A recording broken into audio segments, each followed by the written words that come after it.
En el video de hoy vamos a hacer una introducción a la ciudadanía en América Latina.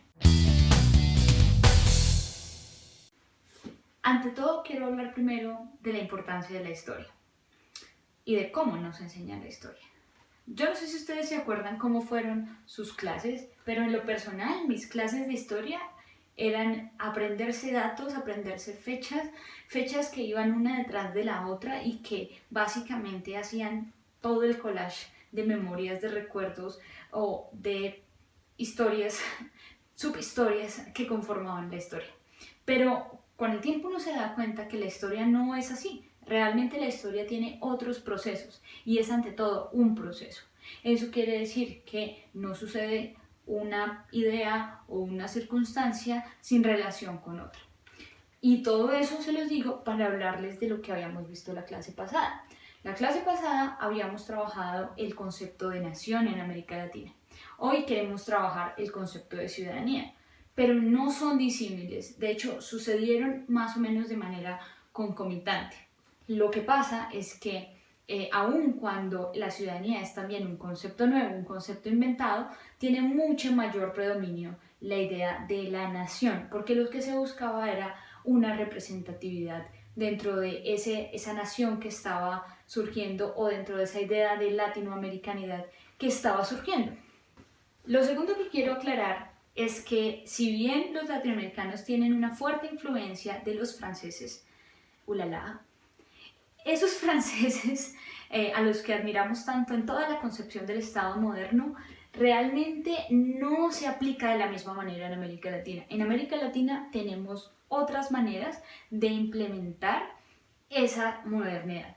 Y la primera gran diferencia radica en que los franceses se liberaron de unos reyes, de una monarquía que estaba dentro de su mismo territorio.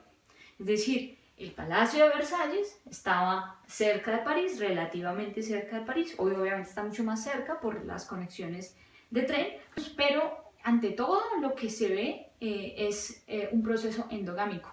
Eso no sucede en América Latina, porque en América Latina nos gustan mucho las importaciones.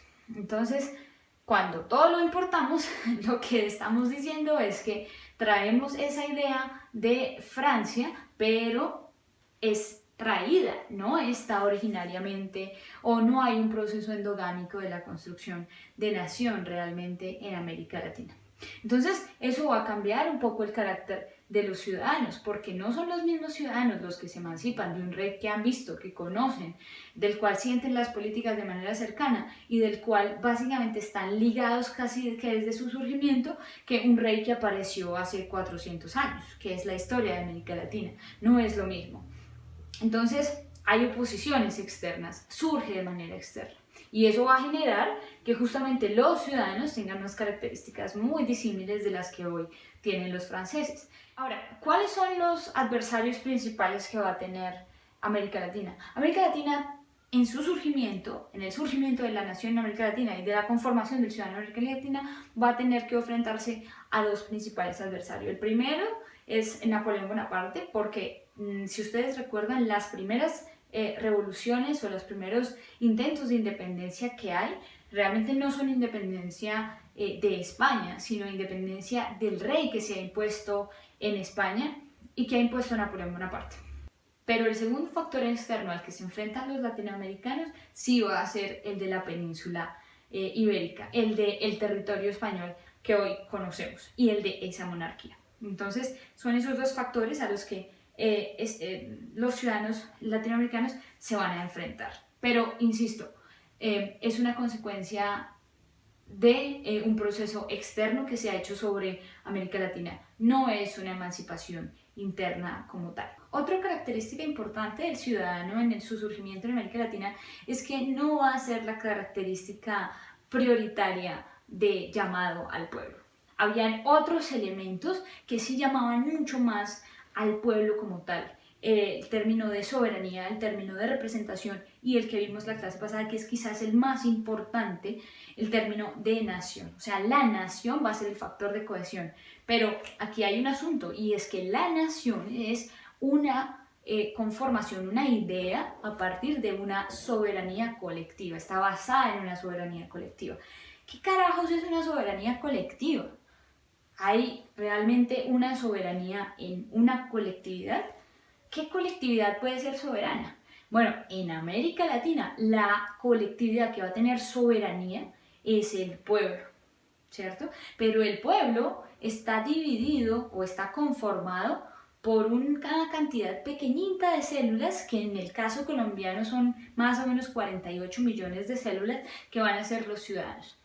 Hago aquí la salvedad de que evidentemente en el concepto actual de ciudadanía los menores de edad per se no son ciudadanos, no son capaces de ejercer derechos políticos, pero a lo que me refiero es justamente a que todo el tejido que compone la soberanía colectiva está conformado por esas células a las que van a llamarse ciudadanos. De ahí que esas células son tan pequeñas que casi no tienen relevancia ni siquiera dentro de la historiografía de Latinoamérica.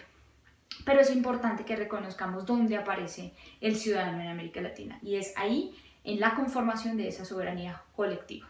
Sin embargo, la ciudadanía, el concepto de ciudadano como tal, va a tener un enfrentamiento particular con los españoles, porque los españoles tienen incluso hasta hoy una concepción de soberanía que no radica exactamente en el ciudadano, y que en ese momento sí que era cierto que no radicaba en el ciudadano.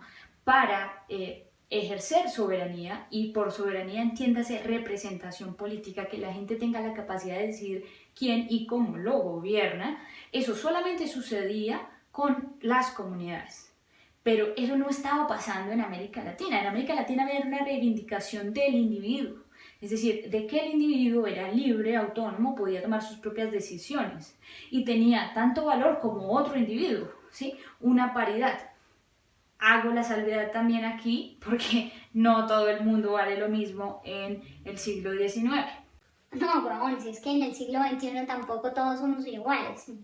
Pues mucho más en esa época se veían las diferencias, pero sí había una idea de que un hombre mayor de 21 años con cierta capacidad adquisitiva era igual a otro hombre mayor de 21 años con cierta capacidad adquisitiva. Entonces, el problema no va a estar en la definición de ciudadanía como tal, sino en cómo se define un ciudadano en América Latina, ¿sí? En el territorio que está en ultramar para los españoles, y cómo se define la ciudadanía o cómo se define el soberano, quién toma las decisiones en la España peninsular, porque en la España peninsular eran las comunidades las que tenían una participación política. Entonces, el problema va a ser cuando los criollos que viven en Latinoamérica quieran tener igualdad de derechos y de representación que las comunidades que estaban previamente consolidadas en España. Y esto va a llevar a la pugna que va a ser realmente la causal de la segunda independencia latinoamericana, de que ellos digan España piensa totalmente diferente de nosotros, así que hay que romper de facto todas las relaciones que tenemos con ella. Es por eso que, a manera de conclusión, algunos autores dicen que el ciudadano en América Latina no fue implantado ni siquiera por los ordenamientos jurídicos, que en el próximo video los vamos a ver, y que le dan unas características propias. No, el ciudadano no nace así en América Latina, el ciudadano se hace en América Latina, es todo un proceso de construcción. Con este video espero haberles introducido el concepto de ciudadanía en América Latina y cómo fue ese proceso.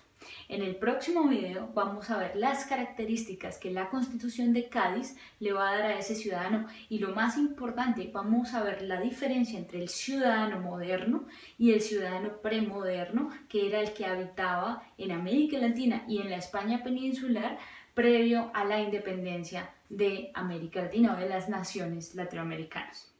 Antes de terminar, me gustaría saber, ¿cuáles crees que son las características que va a tener el ciudadano en América Latina a inicios del siglo XIX? Espero que sigan conectados y nos vemos en el próximo video.